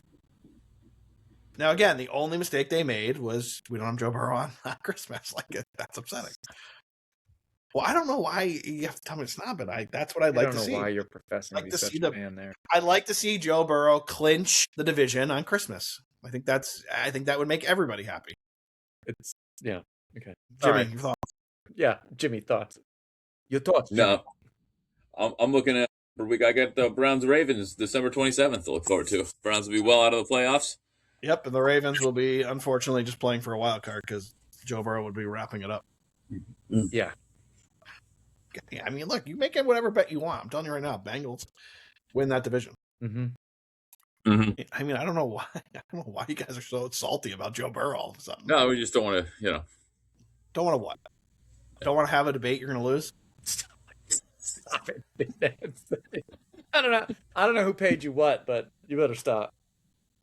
Stop. I'm not going to stop all year. Somebody obviously paid you. Nobody paid me. I'm just excited if they're good, he's going to be just over the top. If they're average, he's going to be over the top. If they're bad, he's going to be over the top with excuses. We're not going to escape it. Oh, he's gonna have that forgetful mentality. Oh, I'm 45 now. I didn't recall saying that. I would never. No. He'll double down. He'll be like, it's not Joe Burrow. It's not Joe Burrow's fault. It's someone else. Hedge his bets. Whatever he's made now. I will tell you right now, over 9.5 wins, minus 146. I mean, DraftKings, you're out of your mind. You're giving money away. You're out of your mind. That's not a guarantee. A guarantee. No. They're going to win 10 games. They're going to win 10 games just by showing up to the stadium. I will see. You know Joe Burrow plays for the Bengals, right? I do. And you know his receivers receivers played a lot the last couple of years. You know his receivers are Jamar Chase and T. Higgins. Don't take the bait, Ryan. Don't take the bait. Okay. Don't let it go. Just keep smiling and laughing. Come on, Jimmy. No. Come on, Jimmy. Give me your true feelings. Defense. Burrow can put up 40 a game and still go under 500. I got to go to bed at some point tonight, so we can't go too deep into this conversation. Over-under punts for the Bengals this year is 0.5, and I'm taking the under. Year to a whole year. That's good. I like it. Thank you. Jimmy, come on, Jimmy. Make it entertaining. What are we talking about? Are we talking to Detroit, Sean, or like Billy from Miami? Like, who are we? Huh? Like, who paid you? Nobody paid me. These are my true thoughts on Joe Burrow. Whoever you are out there, it was entertaining a little bit. Ryan, I mean, I don't know what to tell you. This is going to go on for the next 6 months. Easy there, Harmeyer. Well, wait, what is it? Sorry, 7. When's the Super Bowl? Usually February, week 1. Yeah. It's Valentine's Day. I know. I already unfortunately broke it to my wife. That's her birthday. That will be celebrated. Good news. We're going to celebrate by me, you, and Joe Burrow winning a Super Bowl. It's going to be awesome. At 9 a.m. Yeah, it's hilarious they put the Super Bowl on. Yeah, and I get it both ways. So, all right, easiest bet on the board, Joe Burrow, 4,000 passing yards, minus 110. So we're going to take that. Jimmy, your thoughts on that? Pass. Fourth, you really, you can't be that. You literally can't even make a take. You wouldn't take 4,000 yards? Nope. I don't trust him to stay healthy. Is he going to stay healthy? Is he going to stay healthy? Is he going to stay healthy? Well, you have to make the bet assuming he stays healthy. Well, you do, but it's you can assume he might not. What's the juice? What's exciting about it? Yeah, if Joe Burrow stays healthy, he will throw for 4,000 yards. That's absolutely 32.5 TDs. Chalk it up. Easy over. I love that your body language right now is just keeps looking back at the camera, seeing what we're doing. Nobody gives a shit about Joe Burrow. He's a great player. I wish him the best. I wish they could be better. I mean, see, that's just a bad take. Okay, well. whole league gives a shit about Joe Burrow. Like, How many Super Bowls he won in the last 20 years? He's won 0. Right. He went to 1 his rookie year. Yeah, I know. It's a whole thing. Yeah. Ryan, Drake May will never see one again. Okay. That seems like a distraction technique of some sort. You played the worst schedule. What? Like, I'm not You played the talking about worst that. schedule in the history of the NFL. Joe Burrow went through Patrick Mahomes to get there. I don't think that's about Joe Burrow. It wasn't about Joe Burrow. He won the game. No, I mean just in general, like start somehow talking about the Patriots all of a sudden out of nowhere. Yeah, we're talking about Joe Burrow, who's not on the Patriots. We're talking about the team I root for versus the team you root for. I'm just telling you, Drake May will never see a Super Bowl again. I don't know what you're drinking tonight, but it's special stuff. It's Mitchell's bourbon. Shout out! I like Trey McBride over 6.5 touchdowns. I got a long shot. I like Jordan Love 20-1 or 2. Wait, is it not 20-1? What is it? 22 to lead the league in touchdowns. Like, hit it out. What? We can't lead the league in. He can lead the NFC in touchdowns. I'm just telling you, it's a long shot for a reason. Sure is. He's getting in the same league as Joe Burrow. It's a huge long shot. That was good. Good job, man. But he could lead the NFC in touchdowns. That's fine. I'm with you there. I can see that. They obviously posted this today because they had to. Myles Garrett over 15.7, so 16 sacks. I think that's a good bet. What's the odds? I think he gets it. I do. I think he gets it. What I think the Ram minus 120. Yeah, I think that's a good bet. I think that's it. I like that. Fair bet. Jimmy, you can give out some MVP odds because you're in Jersey. I can't get them here in New York, so I'd love to hear some of those. All right, let's see if we can't find the old MVP. Here we go. Josh Allen leading the packet. 5.5 to 1. Lamar Jackson 6.5 to 1. Patrick Mahomes 10 to 1. Justin Herbert 10 to 1. Joe Burrow 10 to 1. Drake May 11 to 1. Dak 13. Stafford 14. Caleb 14. Jordan Love 15. That's really wacky odds, man. That just says you got a lot of Cowboys fans in the world because there's no chance that he should be above Stafford in that.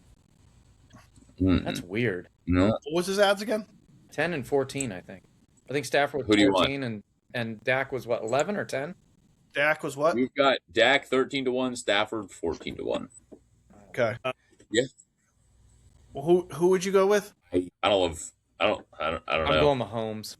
If I had to throw something at a board, I'm going Mahomes 10 there. to 1. He makes the big comeback, carries the Proven, team. whatever. Yeah, Hart's in. Not a He's bad getting call, older. Ryan. Yeah, if you're for, I mean, him and Justin Herbert have the same odds. I love Justin Herbert, but Herbert has I'm no going Patrick chance Mahomes. to be that MVP. I agree. I no think way. it's a good call. It's just never worked out. I think it's a good call. Mahomes comes back from an injury, gets it done. Well, it's just the best bet. Like, it doesn't mean it's going to happen, but 10 to 1's good for that. If you're asking me from a value point of view. Do they have comeback player, Jimmy? Do they have comeback player? By the way, my long shot would be 35 to 1 Jared Goff. He was in the conversation before, kind of when he could have a big comeback year. He was in the conversation 2 years ago. That's a decent thought, too. Comeback player of the year. Patrick Mahomes, number 1, plus 160. I think that is probably a home run. Who else? Well, yeah, but are they going to punish him for that? I like the number 2 pick.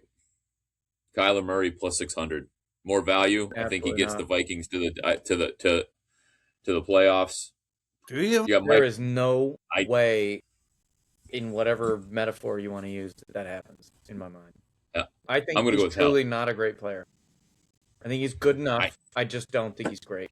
The team is great around him. I think Kyler Murray But comeback he's the player. executioner. Like, he's not the executioner like Killing, but he's the guy that's got to execute, and he's proven that he can get to a certain point, but not beyond that. You got all these other people, and Burrow included, not to bring it all the way back, but you've got all these other like really good quarterbacks. Like, he's just not up there.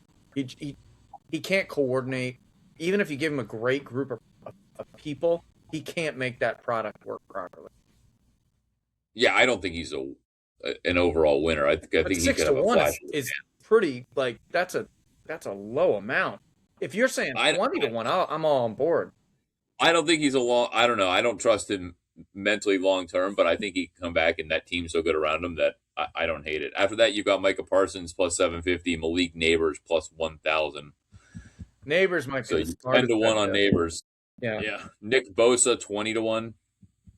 He is too Daniel old. Jones 14. Hey, Deshaun Watson also 20-1. Stop. That is Let's stop. burning money. Yeah. Let's not.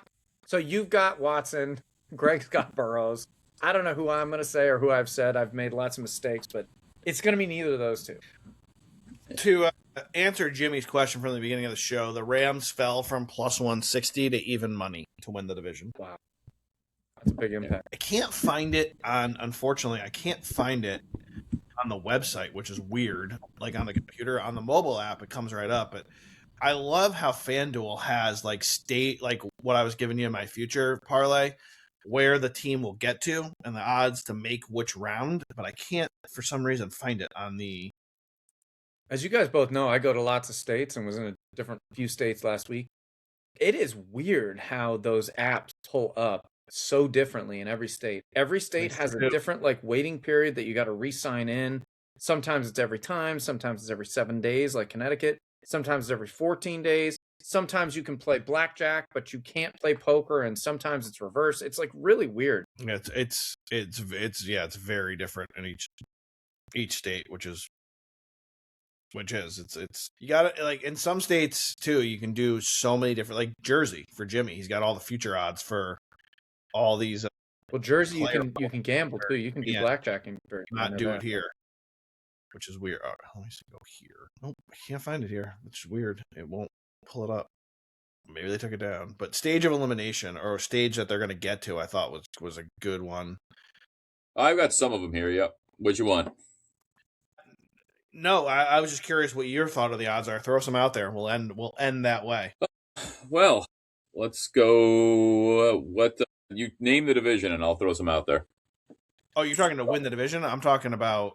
No, it's got them all, but they haven't listed by division. So I'm going to go to the North since I was just talking about Give me the Giants. Give me the Giants. What's the Giants right now to make the division? You want the East? The divisional round. They would play in the East, so we'll go to the East. Funny, I just said the fucking Giants. I mean, I said the North. You guys are both okay. Giants. It's going to be all right. The Giants said, "Go fuck yourself." No, they said, "What do you want?" To make the divisional round, Giants. 9.5 to 1. I don't hate it. That means they get in the playoffs and win one game. I don't love it either. Yeah, it could happen. It's 9.5 to 1 for a reason, boys. No, I know. Yeah. I think I wait 3 or 4 weeks to make that particular bet. I'm going to take the Vikings to lose in the wild card round plus 340. So what is that saying? They make the playoffs? Yeah, they make the playoffs and they lose get through the first round somehow, whether by or other.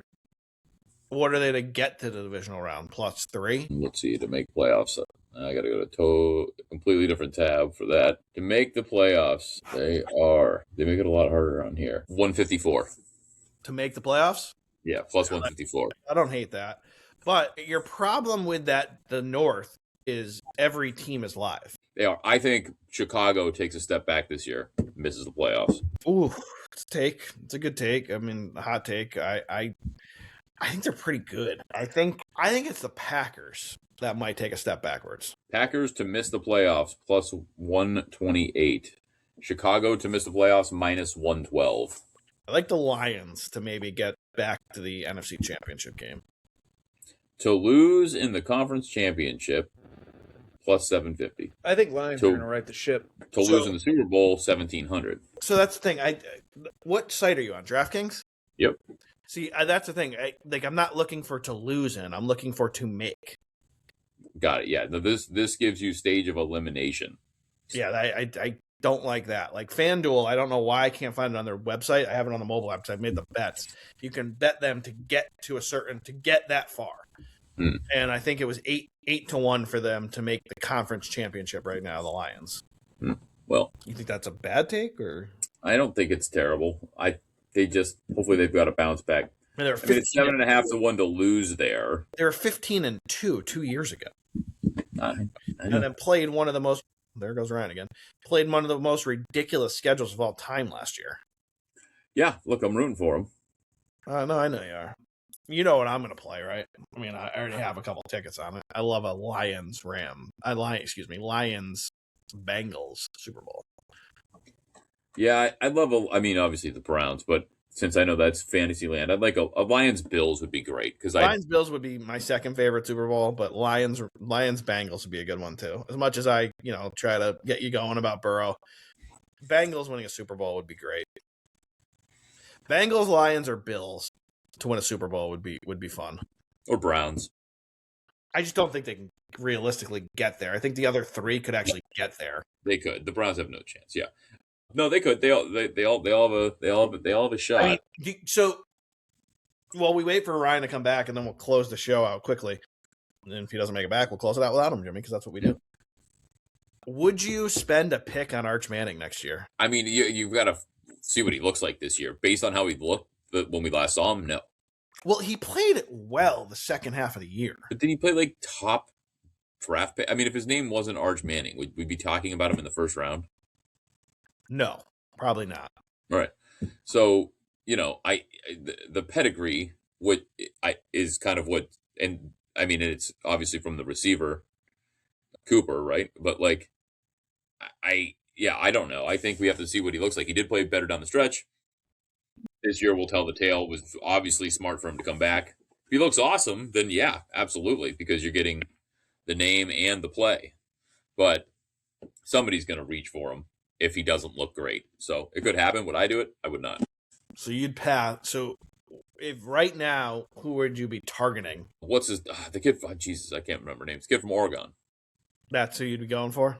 Yeah, same thing. I mean, based on his last year, he had a tough end to the season, but he looked really, really good. He doesn't have a lot of starts under his belt. I think it's going to go a long way to help him this year, and let's see what happens. But the big question is who's the Mendoza of this year? There's always somebody that comes along that we weren't thinking extremely highly of that like has a great year and has a lot of games under his belt and has matured another year in college and developed and becomes really, really good. So there's going to be somebody like that, and I don't know who it is, but that's going to happen. Nobody knew who Mendoza was. Could be the Ole Miss quarterback. Could be. Yeah, I don't know if you guys have talked about this. My internet. Joe Burrow? Yes, we all agree. No. Shout out to Comcast. They upgraded my internet last week, and I don't know how many times during this show it's gone out, which is crazy. So thank you for them for working 7 to 3, Monday through Friday last week, and sending me all those texts about all the updates and wasting my fucking time. However, I do have a take on the college. Apparently it's coming out, and it's not signed off yet. I haven't done the research into this, but I was talking to someone about this.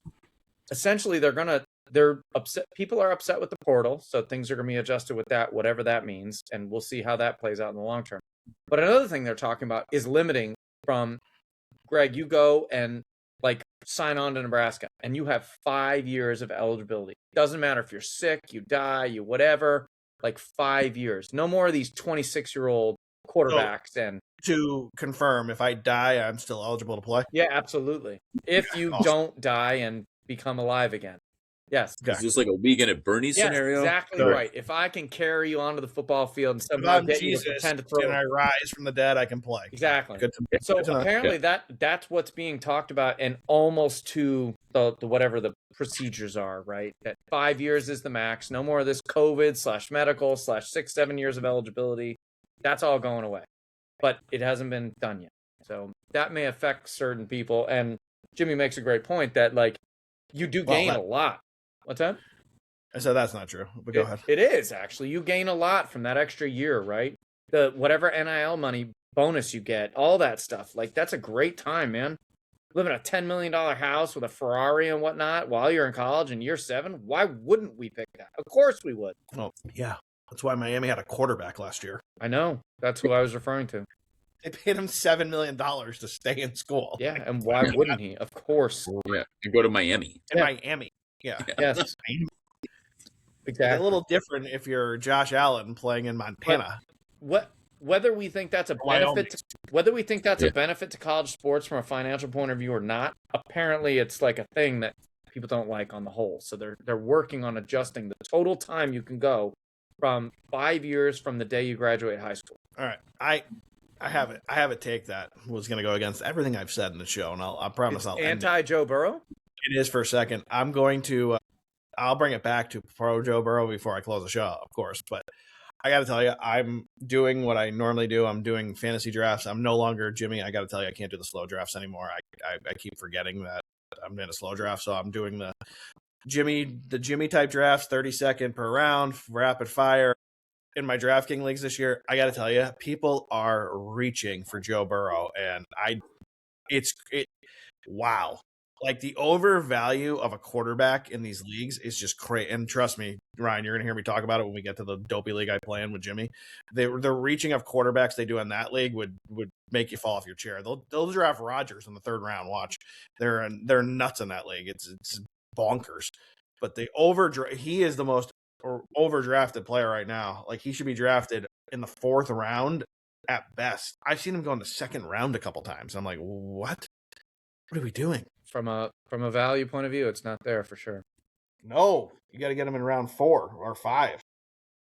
As you Now, with that said, I'll have to draft him in round 1 in our league, Jimmy, because you've been talking shit the whole time. Because the way you guys go on QB runs, I'll have to take him. I might handle. I can tell you right now, Jimmy, the Jimmy Verga Football League, round 1, Josh Allen, first pick. I can already see it coming now. Lamar Jackson, pick 3. I'm picking 1st round, first pick, Mike Vrabel. I'm joking, clearly. Yeah, I mean, maybe not clearly, but in this case, I'm joking. What do you get for fantasy points when a coach goes 8 and 11? Yeah, good question. All right, Jimmy, your thoughts? Your thoughts, Jimmy? Right now, who has more wins, the New England Patriots or Joe Burrow? Oh, that's a good question. I'm curious of your answer. I got to tell you, I would have picked the Bengals but with A.J. Brown, the addition of A.J. Brown, and Romeo Doubs is a nice addition as well. I don't know. That's a very good one. I don't have an answer. Gun to my head, I'm going to still go with the Bengals. So I think Jimmy, let me try and help you out. So if Burrow survives the season, does that mean that the Bengals are picking that question? If Burrow survives the season, I think the Bengals take it, and I do think the Patriots take a step back. I think all the Vrabel stuff. I think I don't know. We'll see. Drake May is very good. I'm not going to knock Drake May. I think he got slightly exposed, but against great defenses in the playoffs. But yeah, I'll go. That's where I'm going now. I'm nervous about the Vrabel thing, but we've been through that shit before with all these millions of things that you guys can mock around about. You know what I mean? They've had that with the org. Like it seems like the fan base doesn't give a shit. So. All right, Jimmy, we've learned a lot. Close us out. Final words. Give us a take. Hopefully, it involves the Knicks. Go ahead. Knicks 4-2. Get it done at the Garden in Game 6. My heart's torn between I really like this Wembanyama kid, and it's not just the emotional stuff last game. I just think he's an interesting player. But the Knicks have been bad for a long time, and they deserve better. Houston Spreed jumped him up years ago, and I don't know. I think it's going to be a win for me either way. So go NBA, have fun, and then I'm going to enjoy watching some hockey. Yeah, I agree. I think we're in for 2 good series, NBA and NHL. So I think we're going to have a fun week in front of us. I think the World Cup is going to be very entertaining. I think we're going to have a very competitive World Cup. So we're going to have, thank God, something to get us through most of July. And then we'll be able to jump into baseball a little bit more. It sounds like Ryan wants one more thing to say. One last take. If people who are listening haven't watched the World Cup, just trust me on this. There's literally a couple billion people watching, and it is fun. Those people, they'll throw their lives on the line. The fans are great. The games are great. Everything about it is exciting. The penalties are exciting. It's a fun product. Enjoy it. It's only every 4 years, and if you've never watched it, sit down and watch a half of one game, no matter what you think of soccer, and just have a good time. All right, Jack's my final take. That's fine. I agree with everything Ryan just said. If you walk away from anything tonight, just remember one thing, Jimmy. Joe Burrow, this year's MVP. We'll see you next time.